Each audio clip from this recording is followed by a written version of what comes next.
Hello दोस्तों, step towards stock market YouTube channel पे आप सभी का स्वागत है। तो दोस्तों, डिफेंस सेक्टर को लेकर एक ज़बरदस्त अपडेट आई है और दोस्तों आज के इस वीडियो में हम उसी डिफेंस सेक्टर के अपडेट को पूरा डिटेल में समझने वाले हैं और अपडेट के चलते हम किन किन कंपनियों को स्टडी कर सकते हैं वो भी हम पूरा डिटेल में समझने वाले हैं। तो चलो वीडियो स्टार्ट करते हैं। तो दोस्तों, यहाँ पे आप इस अपडेट का हेडिंग पढ़ सकते हो। Government plans 7 defence manufacturing clusters to boost production and export. तो दोस्तों, यहाँ पे हमारी Indian government 7 defence manufacturing clusters का प्लान बना रही है, जिससे हमारा डिफेंस प्रोडक्शन और डिफेंस एक्सपोर्ट बूस्ट होगा। यानी कि सीधा सीधा हमारा जो इंडिया का डिफेंस सेक्टर है वो बढ़ने वाला है और इसका सीधा सीधा बेनिफिट हमारे इंडिया की डिफेंस कंपनियों को मिलेगा। तो चलो पूरा अपडेट देख लेते हैं।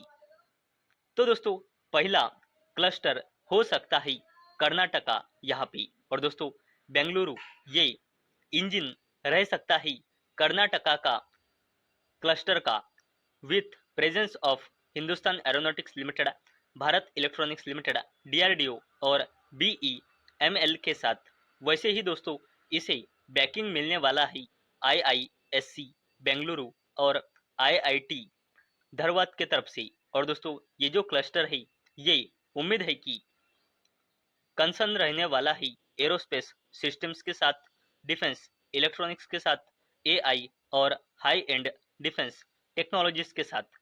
सेकंड क्लस्टर रह सकता है तेलंगाना में, जो सिटी ऑफ हैदराबाद है, और ऐसा हो सकता है कि वो तेलंगाना क्लस्टर्स का हब रह सकता है।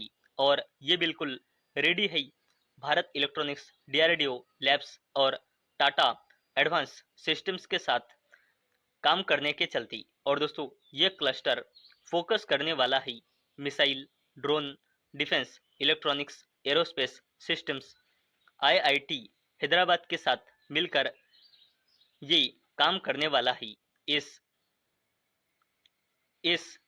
बिजनेस में। और दोस्तों अगर हमने आगे देखा तो अगला क्लस्टर होने वाला है महाराष्ट्र स्टेट में। और दोस्तों महाराष्ट्र स्टेट का जो क्लस्टर है वो स्पेशलाइज रहने वाला है नवल प्लेटफॉर्म्स, वॉरशिप कंपोनेंट्स और एडवांस इंजीनियरिंग सिस्टम्स में।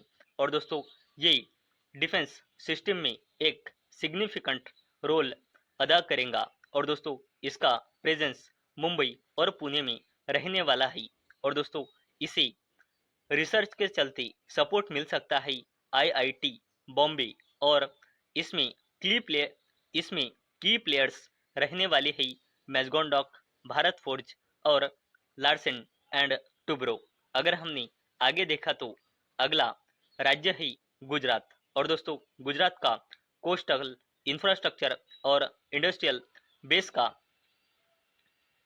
के चलते गुजरात में शिप बिल्डिंग, नवल इक्विपमेंट और डिफेंस मैन्युफैक्चरिंग गुजरात में ज़बरदस्त तरीके से बूस्ट हो सकता है, ऐसी उम्मीद है। और दोस्तों इस क्लस्टर को बेनिफिट हो सकता है ग्रोइंग डिफेंस इंडस्ट्रियल इकोसिस्टम जो बढ़ रहा है गुजरात में, उसका इसको सपोर्ट मिल सकता है। वैसे ही आईआईटी गांधीनगर का भी इसको सपोर्ट मिल सकता है। अगर हमने आगे देखा तो पांचवा क्लस्टर हो सकता है तमिलनाडु में। और दोस्तों ये cluster existing Tamil Nadu defence corridor यहाँ पे बन सकता है, और ये फोकस करने वाला है एरोस्पेस मैन्युफैक्चरिंग, इंजन कंपोनेंट्स और डिफेंस इलेक्ट्रॉनिक्स मैन्युफैक्चरिंग पे। और दोस्तों several defence supplier exist Chennai, Hosur, Coimbatore with the assistant of the IIT Madras. और दोस्तों अगला क्लस्टर हो सकता है यूपी स्टेट में। और दोस्तों यूपी स्टेट का क्लस्टर डेवलपिंग पे ध्यान देने वाला है, जैसे कि एम्यूनेशन, मिसाइल, आर्म व्हीकल और लैंड बेस डिफेंस सिस्टम्स के चलते ये ज़्यादा ध्यान देने वाला है। और दोस्तों इसे आईआईटी कानपुर और बिग डिफेंस मैन्युफैक्चरर के चलते ज़बरदस्त इसे फ़ायदा हो सकता है। और दोस्तों लास्ट और सेवंथ क्लस्टर हमें देखने को मिल सकता है आसाम में। और दोस्तों ये लीड करेगा innovation system eight IIT Guwahati, जो स्पेशलाइज होगा drones, surveillance system, advance communication और बॉर्डर सिक्योरिटीज टेक्नोलॉजी में। और दोस्तों ये ये स्ट्रेटेजिकली लोकेटेड रहने वाला है और की की रोल प्ले करने वाला है development of technologies difficulty ground को मीट करने की चलती और सिक्योरिटी कंडीशन को लेकर।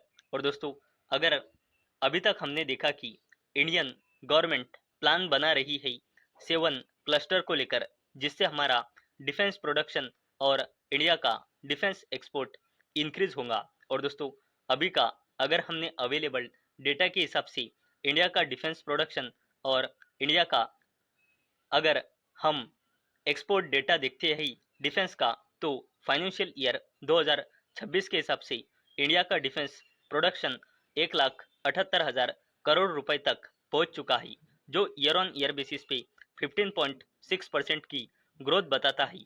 और पिछले फाइनेंशियल ईयर 2025 में इंडिया का डिफेंस प्रोडक्शन था 1,54,071 करोड़ रुपए, और फाइनेंशियल ईयर 2021 में ये इंडिया का डिफेंस प्रोडक्शन था 84,643 करोड़ करोड़ रुपए। और इसके कंपेयर में यानी कि पिछले 5 सालों में इंडिया का डिफेंस प्रोडक्शन इंक्रीज हुआ है 110% से। और दोस्तों अगर हमने इंडिया का डिफेंस एक्सपोर्ट देखा, तो ये फाइनेंशियल ईयर 2014 में था 686 करोड़ रुपए, जो फाइनेंशियल ईयर 2026 में पहुंच चुका है 38,424 करोड़ रुपए तक। यानी कि ये पिछले 12 सालों में 55,500% से ग्रो हुआ है। और दोस्तों अगर हमने टारगेट देखे, तो हमारी इंडियन गवर्नमेंट ने टारगेट रखा है कि आने वाले कुछ 2 से 3 सालों में इंडिया का डिफेंस प्रोडक्शन 3 लाख करोड़ रुपए तक और इंडिया का डिफेंस एक्सपोर्ट 50,000 करोड़ रुपए तक बढ़ाने का इंडियन गवर्नमेंट का टारगेट है।